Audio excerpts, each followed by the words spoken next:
Alright guys, in this video we're going to create our profile model, and this video is going to really let you know what our profiles are going to look like, because a model it's obviously it contains all the different fields that a profile will allow, will require, things like that. So let's open up our models folder and let's create a new file called profile, uppercase P, profile.js. And just like our user model, we're going to bring in Mongoose, bring in the schema. I can actually just copy that.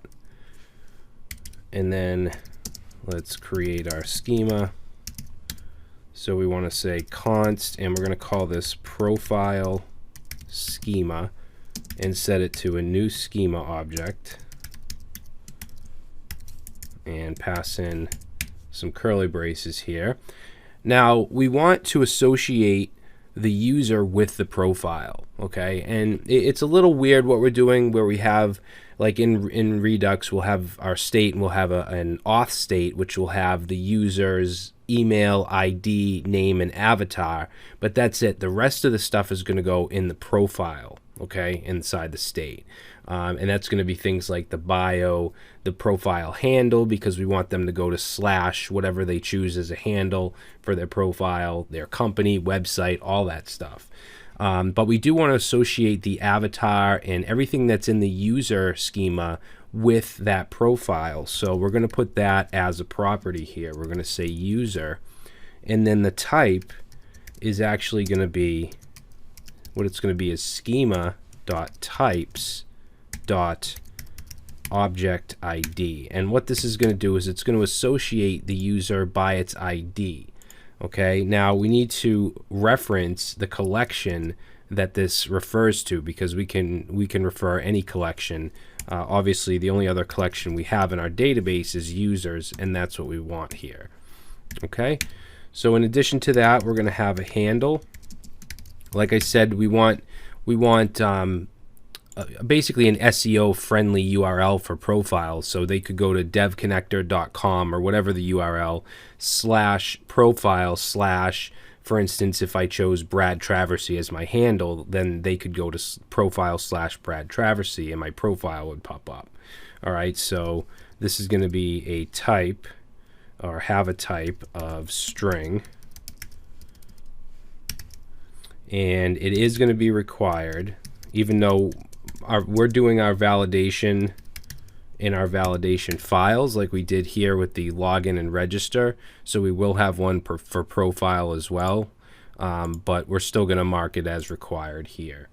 And then I just want to give it a max of 40 characters. I don't want it to be longer than 40. All right, so we have kind of a double line of defense when it comes to validation. We have our validation we're going to create in here, and we also have Mongoose, okay? But our validation is going to handle it much more elegantly, and that's what we'll use to basically send the errors to the front end and so on. All right, so in addition to handle, we'll have company.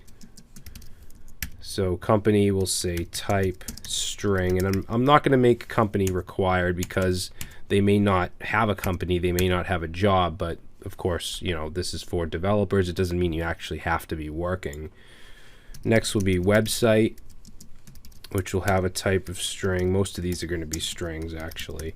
Now, website, I'm not going to make required either. And that could be a company website or their own personal website, whatever.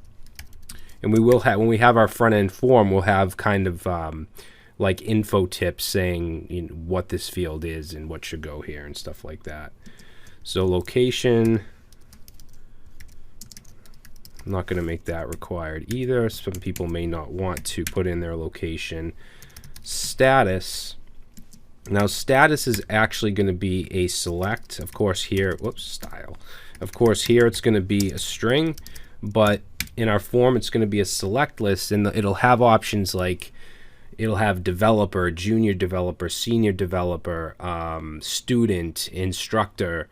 I can't remember some of the other ones we're going to use. And we'll also have other if it's not listed. So this is actually going to be required, because they have to select something anyway. So we're going to say required true, because we want to know, you know, where in someone's career they are. All right, so let's see, skills. Now skills is actually going to be an array. So in Mongoose, what we want to do is we want to say type and then put some brackets in here, and we want to put in string because it's going to be an array of strings. Now the way that we're going to do this is in our form, they're going to be able to put comma separated values. So they'll put like HTML comma, CSS comma, PHP comma, and put all their skills. And then we're going to have logic that's going to take that CSV, those comma separated values, and turn them into an array and then insert them into the database. All right, so that's what we want to do. And this is required.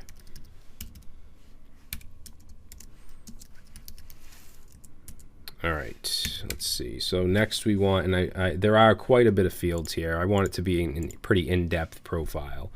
We're also going to have bio if they want to put like a little description about themselves or whatever, which will be a string, and it won't be required. Okay, we're also going to have GitHub username. Now, the reason I'm putting this is because I want to be able to show the person's GitHub repos, that their latest 5 repositories. We're actually going to be integrating this app with the GitHub API to get those repositories. And this I don't want to be required because if they don't want those to show, then they shouldn't have to. So we'll just say type string. All right, now we're going to start to get into the array properties such as experience. In our profiles, we want the user to be able to have multiple experiences, meaning jobs or any type of experience that has to do with web development. So let's say experience, and we're going to set this to a set of brackets, and then we want to put our fields in here. Okay, so it'll be an array of objects, and the object will have a title, which will be a string. We'll say required true.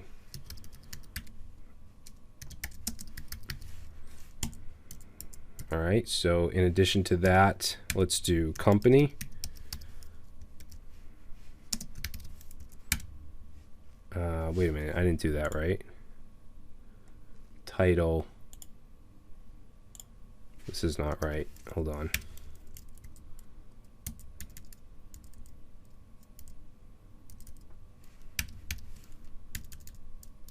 We want to do title and then type, just like all the other fields. It's just an embedded object there.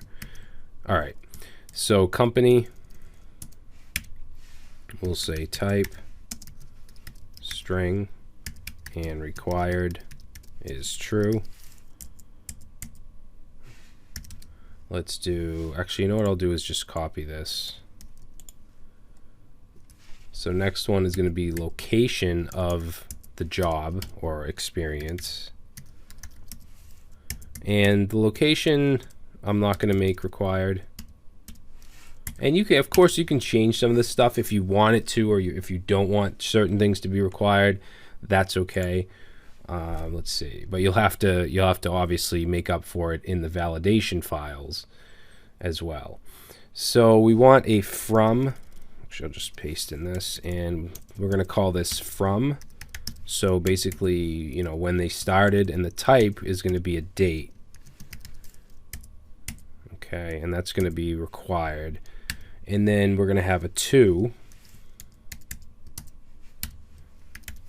date, which will also obviously be a date.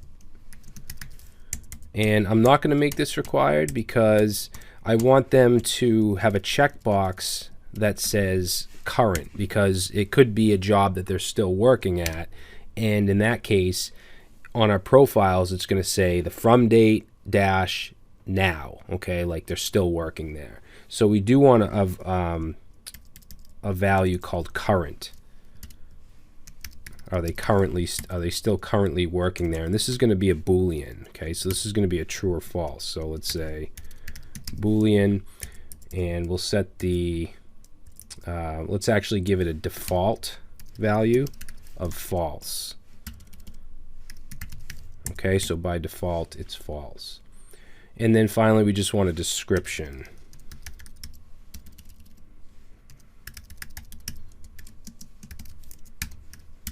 type string, and it's not required. They don't have to do a description. And that's it for experience. So now we want education, which will also be an array of objects. So I'm going to copy this whole experience array with all these types. I'm going to put a comma here and paste it in and change this one to education. And it's going to have a lot of the same stuff as far as the from, to, current. We'll keep all that. But we want to change title to school, which will be required. We want a degree. Okay, what kind of degree do they have? We want the field of study, and we'll make that required as well. And then we have from, to, current, and description. So that's good. All right, so that's experience and education. Next thing I want is social, because I want them to be able to put in their social media links and have those on their profile. So we'll have YouTube. They want to put their YouTube channel, and obviously these aren't required, but we'll say type string. And let's see, let's actually just copy this down a few times. So we'll have Twitter, Facebook, LinkedIn, and Instagram. Okay, so this will be Twitter. Oops. Facebook. Let's do LinkedIn, which is very important for any professional site. Instagram. Okay. So that's the social, and then the last thing I want is just the date. So let's say date, and that will obviously have a type of date. And then we want to give it a default of date.now, which will just automatically put in the current date or the current timestamp. All right, so that's it for our profile. I know it's quite a bit, but now let's go ahead and just do module exports, profile, and we want to say mongoose.model. So we're creating a model, and let's call it profile. And we need to add in the profile schema. And that's it. Let's save that. Okay, we shouldn't get any errors or anything. Yeah, so that looks good. Hopefully I didn't make any typos or anything. If I did, we'll find out later. That's one thing about my courses, guys. If I make like a little mistake, I'm not going to go and re-record. And the reason I do that is not because I'm lazy, but because it's just stuff that happens in real life. And I don't like making cookie cutter tutorials that are not realistic, because you're going to make mistakes. You're going to run into errors. So hopefully, you know, I don't catch too much slack for any of that kind of stuff. A lot of people seem to appreciate it anyways. Alright, so that's going to do it for this video. In the next one, we're going to start on our profile routes.